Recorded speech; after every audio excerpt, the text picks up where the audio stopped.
السلام علیکم۔ اندھیری راتیں، سناٹے کی آوازیں، یہاں پر ہر کہانی ایک نیا ڈر ہے۔ خوفناک کہانیاں سننے کے لیے سبسکرائب کریں۔ یورپی آباد کار نئے افریقہ پہنچنا شروع ہوئے تھے اور یورپ کے بعد تمام ممالک اس براعظم پر زیادہ سے زیادہ نو آبادیاں قائم کرنے کی سرتوڑ کوشش کر رہے تھے۔ وہ علاقہ جہاں آج کل کینیا کی آزاد مملکت واقع ہے، ان دنوں انگریزوں کے زیر تسلط تھا اور انگریز کاشتکار اس علاقے کی زرخیز دھرتی پر بڑے بڑے زراعتی فارم بنوا رہے تھے۔ نیروبی اس وقت بھی حکومت کا صدر مقام تھا، مگر اس کی ساری آبادی چند درجن جھونپڑیوں اور اس سے بھی کم ڈھلوان پر بے ترتیبی سے بکھرے ہوئے تھے۔ نو آبادی میں پولیس کا محکمہ نیا قائم ہوا تھا اور سوائے دو چار بڑے انگریز افسروں کے پولیس کی ساری نفری مقامی اور انڈین باشندوں پر مشتمل تھی۔ 1903 میں نیروبی کے پہلے تھانے دار کی حیثیت سے میں وہاں پہنچا تو میری حیثیت ایک ناتجربہ کار رنگروٹ کی تھی۔ ایک روز میں ریلوے اسٹیشن سے تھانے کی طرف جا رہا تھا کہ میری نظر ایک اجنبی پر پڑی۔ ممباسا آنے والی ٹرین تھوڑی دیر قبل نیروبی پہنچی تھی اور یہ اجنبی اسی گاڑی سے اترا تھا۔ وہ اسے سرسری طور پر دیکھنے کی بجائے غور سے اس کا جائزہ لینے پر مجبور ہو گیا۔ اس کے چہرے پر نظر ڈالنے کے لیے تیز قدم چلتا۔ جب اس کے قریب پہنچا تو وہ جیسے اچھل کر مجھ سے دور 2 قدم ہٹ گیا۔ میں نے دیکھا وہ ایک خوبصورت اور مضبوط جسم کا مالک تھا۔ جس انداز سے وہ مجھ سے دور ہٹا تھا، مجھے خاموشی سے گزر جانا چاہیے تھا۔ وہ ایسے کھڑا ہو گیا جیسے اسے میری طرف سے حملے کا خطرہ ہو کہ اس شخص کی تیز اور غسیلی آواز میرے کانوں سے ٹکرائی۔ وہ بڑے تحکم آمیز لہجے میں کہہ رہا تھا، جاؤ، دفع ہو جاؤ یہاں سے، اور اس سفید کتے کو بھی ساتھ لے جاؤ۔ یہ کہتے ہوئے اس نے انگلی سے ایک طرف اشارہ کیا۔ میں نے اس کی انگلی کی سیدھ میں دور تک نظر دوڑائی، مگر مجھے اپنے آس پاس کسی کتے کا نام و نشان تک نظر نہ آیا۔ کوئی پیشہ ور پولیس افسر ہوتا تو شاید اجنبی کے اس رویے پر بھڑک اٹھتا، مگر میں نے اسے کوئی اہمیت نہ دی اور خاموشی سے تھانے کی طرف چل پڑا۔ میں ابھی چند قدم ہی آگے بڑھا کہ مجھے اپنے عقب میں کسی ٹیکسی کے رکنے کی آواز سنائی دی۔ میں نے گردن گھما کر پیچھے دیکھا۔ ٹیکسی میں پیٹرسن نامی ایک برطانوی افسر بیٹھا تھا۔ اس نے اجنبی سے دعا سلام لی اور ٹیکسی میں بیٹھ گیا۔ چند سیکنڈ میں ٹیکسی چل دی۔ میں ابھی ان دونوں کی شناسائی اور باہمی تعلقات کی نوعیت پر سوچ ہی رہا تھا کہ ایک دوسری ٹیکسی میرے پاس آ کر رکی۔ اس میں ٹیمپل نامی ایک واقف شخص سوار تھا۔ سلام دعا اور مزاج پرسی کے بعد جب اسے میری منزل کا علم ہوا تو اس نے کہا وہ بھی اسی طرف جا رہا ہے۔ اس کی آفر پر میں ٹیکسی میں بیٹھ گیا اور ٹیکسی تھانے کی طرف بڑھنے لگی۔ راستے میں ٹیمپل نے بتایا، اجنبی جس کا نام ایکس ہے، پیٹرسن کا دوست ہے۔ میں کل رات سے اس کی طرف سے فکر مند ہوں۔ وجہ خاص تو نہیں، مگر عجیب و غریب ضرور ہے۔ میں اور ایکس اکٹھے ممباسا سے چلے تھے اور گاڑی کے ایک ہی ڈبے میں سوار تھے۔ راستے میں ایکس سے جو حرکتیں سرسوز ہوئیں، انہوں نے مجھے یہ سوچنے پر مجبور کر دیا کہ ایکس کسی ذہنی صدمے، جسمانی مرض یا روحانی تکلیف کا شکار ہے۔ اتنا کہہ کر وہ خاموش ہو گیا اور اپنی پیشانی کو ہلانے لگا، اور پھر قدرے توقف کے بعد خود ہی کہنے لگا، آدھی رات کے وقت گاڑی ایک اسٹیشن پر رکی تو میں ٹانگیں سیدھی کرنے کے لیے پلیٹ فارم پر اتر گیا اور نیچے سے ایکس کو آواز دی کہ وہ بھی اتر آئے۔ اس نے کھڑکی میں سے سر نکالا اور کچھ دیر تک ادھر ادھر دیکھنے کے بعد وہ مجھ سے پوچھنے لگا، پلیٹ فارم پر کوئی کتا تو نہیں ہے؟ مجھے اس کے اس سوال پر حیرت سی ہوئی، لیکن پھر یہ سوچ کر کہ شاید وہ مذاق کے موڈ میں ہو، میں نے پوچھا کہ وہ کس قسم کے کتے کے بارے میں پوچھ رہا ہے۔ اس پر اس نے جواب دیا، سفید رنگ کا بلٹیئر نسل کا کتا۔ مجھے ہنسی آ گئی۔ اسی جنگلی کتے کی بجائے نیلے رنگ کے ہاتھی کی بات کرو تو زیادہ مناسب ہوگا۔ اس نے میرے مذاق کا برا نہیں منایا اور بات وہیں ختم ہو گئی۔ حالانکہ اگر ہم اس وقت اس مسئلے پر سنجیدگی سے توجہ کر لیتے اور اس کا حل نکالتے تو ممکن ہے وہ جان لیوا واقعہ پیش نہ آتا۔ رات کے کھانے کے بعد جب میں بیٹھا چند اہم کاغذات دیکھ رہا تھا، پیٹرسن کا افریقی نوکر اپنے باس کا خط لے کر آیا۔ خط کی تحریر سے نظر آ رہا تھا کہ لکھنے والا سخت پریشان ہے اور اس نے یہ تحریر بڑی افراتفری میں لکھی ہے۔ خط میں تحریر تھا کہ میں فوراً پیٹرسن کے مکان پر پہنچ کر ایکس کو اپنے قبضے میں لے لوں، کیونکہ وہ اپنا دماغی توازن کھو چکا ہے اور اس کا یوں آزاد گھومنا پھرنا کسی وقت بھی خطرناک ہو سکتا ہے۔ اس خط کے ہمراہ 2 تحریریں منسلک تھیں۔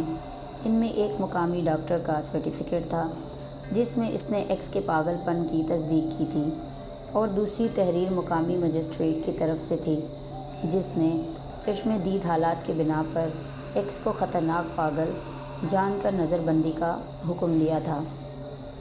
جیسا کہ بعد میں معلوم ہوا، پیٹرسن نے ان دونوں معزز سرکاری افسروں کو اپنے دوست سے متعارف کرانے کے لیے رات کو ڈنر پر انوائٹ کر رکھا تھا۔ جس وقت تمام لوگ کھانے کی میز پر بیٹھے ڈنر کر رہے تھے، ایکس نے اچانک اپنی جیب سے گن نکالی اور اندھا دھند گولیاں چلانی شروع کر دیں۔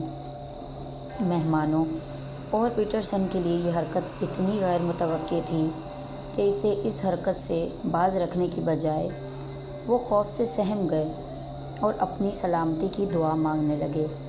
ایکس جب گولیاں چلا رہا تھا، اس کا چہرہ خوف اور دہشت سے سیاہ ہو رہا تھا اور وہ چیختے ہوئے کسی انجانے جانور کو گولی کا نشانہ بنانے کی کوشش کر رہا تھا۔ پتہ نہیں کیوں پیٹرسن کا خط پڑھ کر مجھے کوئی حیرت نہ ہوئی، جیسے میں پہلے ہی اس کے لیے تیار تھا۔ یہ حقیقت ہے کہ دن بھر میں ایکس کے بارے میں سوچتا رہا۔ میں پیٹرسن کے مکان کی طرف چل دیا۔ پیٹرسن اپنے چند ہمسائے سمیت سیڑھیوں پر میرا انتظار کر رہا تھا۔ ایکس برآمدے میں پڑی کرسی پر خاموش بیٹھا تھا۔ دورہ ختم ہو چکا تھا اور اس وقت اس کا چہرہ پرسکون تھا۔ کوئی یہ بھی نہیں سوچ سکتا تھا کہ وہ دماغی مریض ہے۔ اس نے بغیر کسی اعتراض کے اپنی گن میرے حوالے کر دی اور میرے ساتھ چلنے کو تیار ہو گیا، اور جب میں نے اسے ٹیکسی میں بیٹھنے کو کہا تو اس نے جواب دیا وہ پیدل چلنا پسند کرے گا۔ ہم دونوں پیدل روانہ ہوئے۔ تھوڑی دیر دور جانے کے بعد ایکس نے پیٹرسن کو اطمینان دلایا کہ وہ اب گھر پر آرام کرے گا۔ رات کی تاریکی میں شفاف آسمان پر چاند پوری آب و تاب سے چمک رہا تھا۔ چاندنی پھیلی ہوئی تھی۔ رات کے اس لمحے میں کوئی زیر رو نظر نہیں آ رہا تھا۔ ہم دونوں اس چاندنی رات میں خاموشی سے چل رہے تھے۔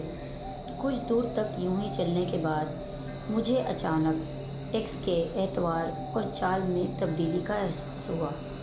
آہستہ آہستہ اس کا چہرہ تن رہا تھا اور اس کی چال میں تبدیلی ہو گئی۔ بیشتر مجھے اس خطرے کا احساس ہوتا۔ میں اس خطرے سے بچنے کے لیے کوئی اقدام کرتا، ایکس کسی خونخوار درندے کی طرح اپنی جگہ سے اچھلا اور مجھ پر حملہ کر دیا۔ اگرچہ میں شعوری طور پر اس کے لیے تیار نہ تھا، تاہم میرا لاشعور ہر طرح سے چوکس تھا۔ ایکس میرے ساتھ لپٹا مجھے گرانے کی کوشش کر رہا تھا۔ میں نے اپنے آپ کو سنبھالا اور بچپن میں سیکھے ہوئے ایک جمناسٹک داؤ سے اس پر وار کیا۔ دوسرے ہی لمحے وہ زمین پر گر پڑا۔ میرا خیال تھا کہ وہ مجھ پر دوبارہ حملہ نہیں کرے گا، مگر وہ بجلی کی طرح اٹھا اور میری گردن دونوں ہاتھوں سے پکڑ کر دبانی شروع کر دی۔ مجھے یہ محسوس ہو رہا تھا کہ اس کی انگلیاں فولاد کی بنی ہوئی ہیں۔ چند سیکنڈ بعد میرے حواس جواب دینے لگ گئے اور میری آنکھوں کے سامنے اندھیرا چھا گیا اور میں وہیں بے ہوش ہو گیا۔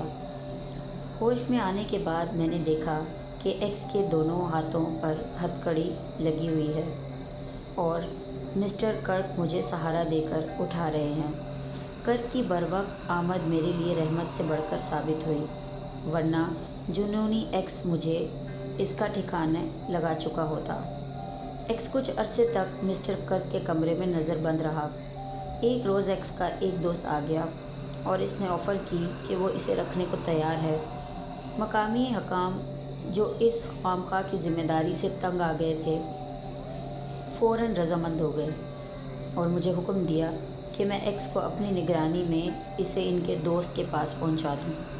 مقررہ تاریخ کو ہم دوپہر کی گاڑی سے روانہ ہوئے۔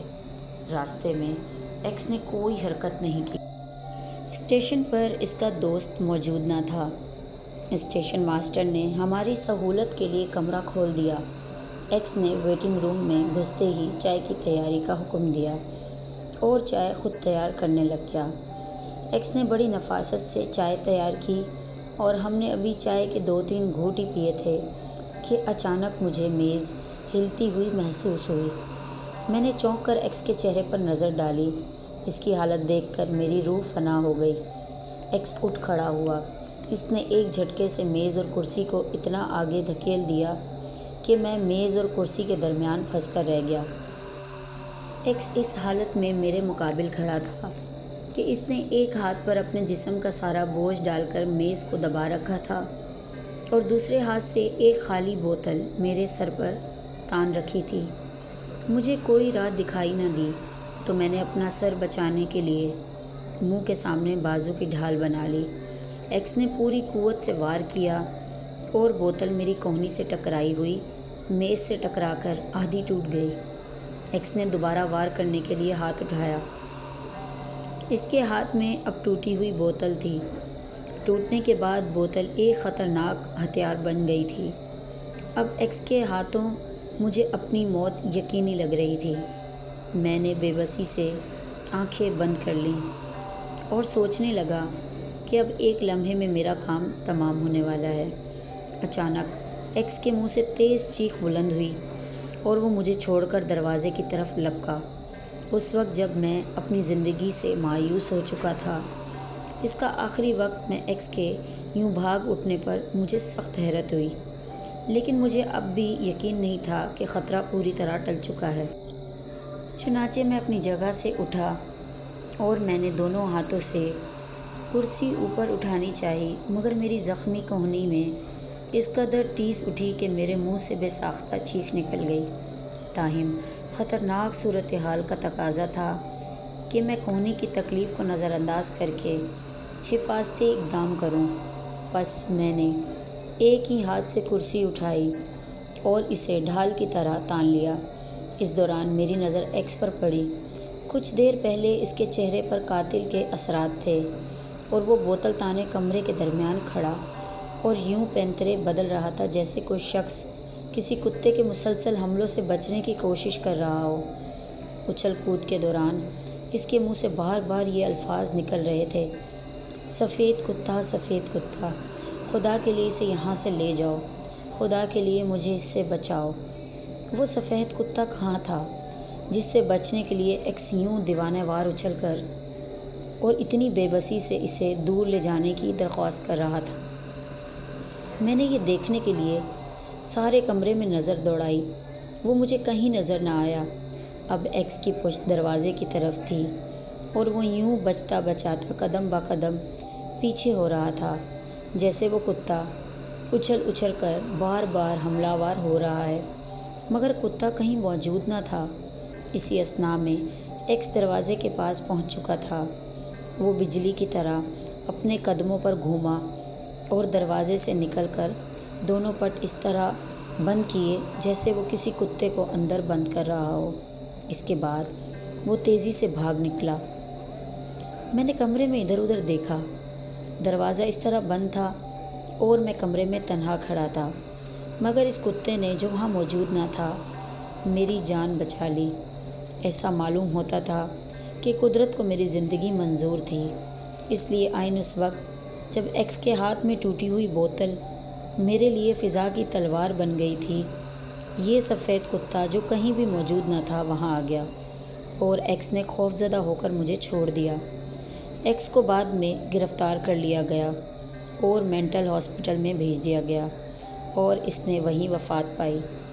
یہ کہانی ہو سکتا تھا اس کی موت کے بعد ختم ہو جاتی اور سفید کتے کا راز اس طرح سربستہ رہ جاتا، مگر شاید قدرت کو منظور نہ تھا۔ ایکس کو مینٹل ہاسپٹل چھوڑ کر آنے اور اس کی موت کی اطلاع ملنے کے چند ہی دن بعد مجھے ممباسا جانا پڑا۔ میں نیروبی چھوڑنا نہیں چاہتا تھا۔ ابھی تک وہاں افریقی جنگلاتی رسم و رواج اپنے عروج پر تھے۔ میں اب تک کئی مرحلے نمٹا چکا تھا۔ کئی مرتبہ مجھے اندرون ملک کے علاوہ سرسبز جنگلوں میں جانا پڑا۔ ایک دن میں اپنے آفس میں بیٹھا اپنی خود نوشت مکمل کر رہا تھا کہ ایک سپاہی نے کمرے میں داخل ہو کر مجھے سیلیوٹ کیا۔ سر، وہ بولا، وائرلیس پر ابھی سگنل موصول ہوا ہے، آپ پیغام وصول کر لیں۔ وائرلیس سیٹ لگا ہوا تھا۔ میں نے ہیڈ فون اپنے کانوں پر چڑھایا۔ سارجنٹ ہنری بول رہا ہوں۔ میں نے سلسلہ شروع کیا۔ سارجنٹ، میں فادر جان بول رہا ہوں۔ میں یہاں رنگی بار میں محصور ہو چکا ہوں۔ میرے ساتھ 2 معاون ہیں جس میں ایک لڑکی ہے۔ یہاں علاقے کے سردار نے اس لڑکی جولیا کو پسند کر لیا ہے۔ دوسری صورت میں ہماری جان کو خطرہ ہے۔ میں نے بہانے سے اس سے کچھ وقت مانگ لیا ہے۔ اگر 12 دن تک ہمیں مدد نہ ملی تو ہمیں لڑکی چھوڑ کر واپس آنا پڑے گا اور میں افسران بالا سے رابطہ کرتا ہوں۔ جیسا کہ حکم ہوا آپ کو اطلاع دے دی جائے گی۔ میں نے سلسلہ منقطع کیا اور اپنے کمرے میں آ گیا۔ رنگ باز مباسنہ سے تقریباً 300 میل اندر کی طرف تھا۔ وہاں سال کے 10 ماہ بارش ہوتی تھی اور اسی وجہ سے راستہ خاصاً دشوار گزرا تھا۔ وہاں تک پہنچنے کے لیے اگر تمام ذرائع استعمال کیے جائیں تو کم از کم 1 ہفتے کی مسافت تھی۔ فادر جان سے دوبارہ رابطہ کر کے انہیں مدد کا یقین دلایا گیا اور ضروری انتظامات کے بعد میں اپنی ٹیم کے 10 آدمیوں کے ساتھ روانہ ہو گیا۔ یہ سفر کس طرح کٹا، کیا مصیبتیں اور مصائب درپیش آئے، وہ ایک علیحدہ تفصیل ہے۔ بہرحال ہم منزل مقصود پر جا پہنچے۔ ہماری آمد کو قبیلے میں ناپسندیدگی سے دیکھا گیا۔ سب لوگ ایک اعتراضاتی کیفیت میں مبتلا تھے۔ میں غیر سگالی کے طور پر قبیلہ کے سردار سے ملا۔ وہ سخت غصے میں تھا۔ اگر وہ لوگ ہمارے آتشی ہتھیاروں سے واقف نہ ہوتے تو شاید کچا ہی کھا جاتے۔ میں نے تحفتاً چند اشیاء سردار کو دیں جو اس نے شان بے نیازی سے ایک طرف رکھ دیں۔ ہم لوگ واپس جا رہے ہیں، سوچا آپ سے اجازت لی جائے۔ میں نے مؤدب ہو کر کہا، ہمارے خیال سے اجازت کی ضرورت تو نہیں، آپ لوگ خود مالک ہیں۔ اس نے ٹوٹی پھوٹی انگریزی میں جواب دیا۔ آپ کچھ ناراض ہیں؟ میں آپ کی غلط فہمی دور کرنے کے لیے حاضر ہوا ہوں۔ ہم کو کوئی ضرورت نہیں، اس نے غصے سے کہا۔ آپ جولیا کو پسند کرتے ہیں؟ ہمارے دستور کے مطابق اگر جولیا آپ کو پسند کرے تو ہم اسے یہیں چھوڑ جائیں گے۔ سردار نے کوئی جواب نہ دیا۔ اس کے برابر ایک لڑکی بیٹھی تھی، خوش شکل، نازک سی۔ دوران گفتگو میں نے اس کے چہرے پر اضطرابی کیفیت محسوس کی۔ وہ سردار کی لڑکی تھی۔ تمہارا دستور انوکھا ہے اجنبی، اس لڑکی نے صاف لہجے میں کہا۔ میں سمجھا نہیں میڈم۔ اگر لڑکی پسند کرے تو چھوڑ دیں گے، اور اگر آپ کا لڑکا ہماری کسی لڑکی کو پسند کر کے چھوڑ دیتا ہے تو آپ کا کیا قانون ہے؟ اسے چھوڑنے کا حق ہے، میں نے صاف گوئی سے کہا۔ شادی شدہ زندگی 2 دلوں کی باہمی معاہدے کا نام ہے۔ جب معاہدہ کمزور پڑ جائے یا پسند بدل جائے تو بہتر ہے کہ یہ سلسلہ دونوں طرف سے ختم کر دیا جائے، ورنہ دونوں کی زندگیاں جہنم بن جاتی ہیں۔ آپ لوگوں کی نظر میں لڑکی برائے عیاشی ہے۔ اس کی بے باکی قابل دید تھی۔ سوچنے کا فرق ہے۔ مجھ سے کوئی جواب نہ بن پڑا تو میں نے جواب دیا، سوچ کا نہیں، اصولوں کا فرق ہے۔ اس نے باقاعدہ جرا کی۔ بند کرو یہ بحث، سردار نے چلا کر کہا۔ نوجوان، جولیا میری پسند ہے، اسے چھوڑ جاؤ تو اچھا ہے، ورنہ اسے بھی سفید کتا مار دے گا۔ سفید کتے کے الفاظ کے ساتھ جہاں میں چونکا تھا وہیں ارد گرد بیٹھے ہوئے دوسرے لوگوں نے انجانی زبان میں اونچے لہجے میں یک زباں ہو کر کچھ کہا جیسے وہ پناہ مانگ رہے ہوں۔ سفید کتا، یہ کیا ہے؟ میں نے حیرانگی سے دریافت کیا۔ بدتمیزی نہیں، ادب سے بات کرو، تم ہمارے دیوتا کی توہین کر رہے ہو۔ یہ کہتے ہوئے سردار نے اپنے گھوڑے پر پڑی ہوئی ایک کھال ہاتھ میں اٹھا لی۔ وہ سرد علاقے کے کسی سفید کتے کی کھال تھی جس پر لمبے لمبے بال تھے۔ تم لوگوں سے پہلے ایک سفید فالسیہ یہاں آیا تھا۔ اس نے میری بچی کو پسند کیا۔ اس نے اپنی لڑکی کی طرف اشارہ کیا اور پھر دل بھر جانے کے بعد چھوڑ گیا۔ میں نے اسے بد دعا دی اور مجھے امید ہے کہ دیوتا نے اس پر عذاب نازل کیا ہوگا۔ ایکس میرے منہ سے بے ساختہ نکلا۔ ہاں ایکس، تم اسے جانتے ہو؟ سردار نے مجھ سے سوال کیا۔ ہاں، اس کی موت عجیب طریقے سے مینٹل اسپتال میں واقع ہوئی۔ ایک مرتبہ پھر ان لوگوں نے وہی کلمات دہرائے۔ میں سمجھ گیا وہ دیوتا کی خوشامد کر رہے ہیں۔ دیکھا تم نے؟ سفید کتے نے اس کا پیچھا اس کے دیس میں بھی نہ چھوڑا۔ جاؤ، میں بد دعا دیتا ہوں، جولیا کا بھی وہی حشر ہوگا۔ سردار، میں نے اسے ٹوکا، آج رات تم لوگ میرے مہمان ہو، کل صبح ہوتے ہی میرے علاقے سے نکل جانا۔ اس نے میری بات کاٹ کر حکم دیا۔ واپس آنے کے بعد میں نے کسی سے کچھ نہ کہا۔ کہتا بھی کیا؟ میں نے انہیں صرف شام کی دعوت اور دوسرے دن کی روانگی کے بارے میں مطلع کیا۔ میں اپنے روم میں بیٹھا گن صاف کر رہا تھا کہ آہٹ سی محسوس ہوئی۔ سردار کی لڑکی اپنے کمر پر ہاتھ رکھے کھڑی تھی۔ اس نے مجھ سے مخاطب ہو کر کہا، کیا جولیا کی زندگی عزیز ہے جیسے ہر ایک کی زندگی عزیز ہے؟ میں نے لاپرواہی سے کہا، کیا تمہاری محبوبہ ہے؟ اس نے عجیب سا سوال کیا۔ نہیں، تم شادی شدہ ہو؟ نہیں۔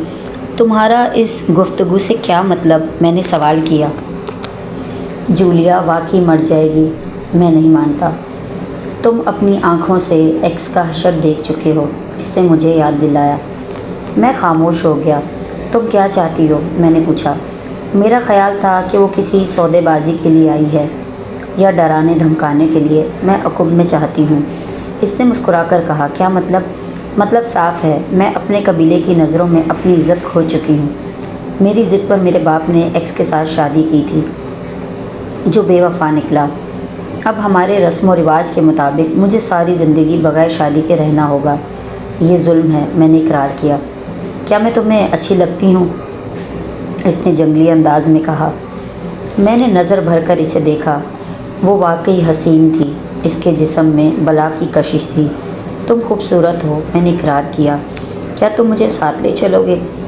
تم میرے ساتھ جانا چاہتی ہو؟ بشرطیہ کہ تم مجھے اپنی محبوبہ اور بیوی کا درجہ دے سکو۔ اگر میں ایسا نہ کروں تو جولیا مر جائے گی۔ اس نے نفرت سے ہونٹ سکوڑ کر کہا۔ میں سوچ میں ڈوب گیا۔ ایک زندگی کا سوال تھا، معصوم لڑکی کی زندگی کا، جو ان جنگلوں میں لوگوں کو سیدھا راستہ دکھانے کے لیے ماری ماری پھرتی رہی۔ اور پھر میں نے اقرار کر لیا۔ سردار کی لڑکی ویسے بھی حسین تھی۔ رکھ رکھاؤ اور اچھا لباس سیکھنے پہننے کے بعد وہ حسینہ عالم کے مقابلے میں حصہ لے سکتی ہے۔ اس کا نام زیلری تھا۔ اس نے بتایا کہ وہ ہماری روانگی کے چوتھے دن ہم سے آ ملے گی۔ ساتھ روانگی ہم سب کے لیے مصیبت ہو سکتی ہے۔ اسی شام ہم لوگوں نے پرتکلف دعوت اڑائی اور دوسرے دن اطمینان سے رخصت ہو گئے۔ سردار کے چہرے پر بھی اطمینان تھا۔ اس نے چلتے ہوئے جولیا سے کہا، تم پچھتاؤ گی۔ ہم لوگوں کا سفر جاری رہا۔ پروگرام کے مطابق زیلری ہم سے آ ملی اور ہم تیز رفتاری سے سفر کرتے رہے۔ ممباسا پہنچنے کے بعد میں نے زیلری سے حسب وعدہ شادی کر لی۔ جولیا سفید کتے کی پریشانیوں سے محفوظ رہی اور کافی دن ممباسا گزارنے کے بعد لندن واپس چلی گئی۔ زیلری ایک اچھی بیوی ثابت ہوئی۔ ہاں، میں یہ بتانا بھول گیا کہ ہمارے ممباسا پہنچنے کے بعد سردار بھی وہاں پہنچ گیا۔ اس نے بآسانی مجھے ڈھونڈ نکالا اور پھر زیلری اور اس میں خوب گرما گرم بحث ہوئی، جس کے بعد وہ غصے میں واپس چلا گیا۔ اس دن میں نے زیلری سے سفید کتے کے بارے میں پوچھا۔ زیلری نے بتایا کہ سفید کتا ان کا دیوتا ہے۔ وہ کھال پشتوں سے ہمارے قبیلے کی ملکیت ہے۔ اس کھال کی خاصیت ہے کہ اگر اسے پانی میں ڈبو کر اس کا پانی کسی کو پلا دیا جائے تو اسے سوتے جاگتے دیوہیکل سفید کتا اپنے اوپر حملہ کرتا نظر آئے گا۔ کیا جولیا کو بھی اس کا پانی پلایا گیا تھا؟ ہاں، پانی پلایا جانے والا تھا، مگر میں نے پانی تبدیل کر دیا تھا۔ وہ اب محفوظ ہے۔ تو جولیا کی زندگی زلری کی مرہون منت تھی، یا دوسرے معنوں میں میری قربانی کی؟ لیکن میں نے قربانی ہی کہاں دی تھی؟ زلری تو میری پسند تھی، پہلی اور شاید آخری۔ اس کے بعد سے سفید کتے کا وجود مٹ گیا، اور ہاں، میں نے بھی خوف زدہ ہونا چھوڑ دیا، کیونکہ اب زلری میرے پاس تھی۔ دوستو، اگر آپ کو ہماری کہانی پسند آئی ہو تو ہمارے چینل کو ضرور سبسکرائب کریں اور کمنٹ باکس میں اپنی رائے ضرور دیں۔ ملتے ہیں اگلی کہانی میں، تب تک کے لیے اللہ حافظ۔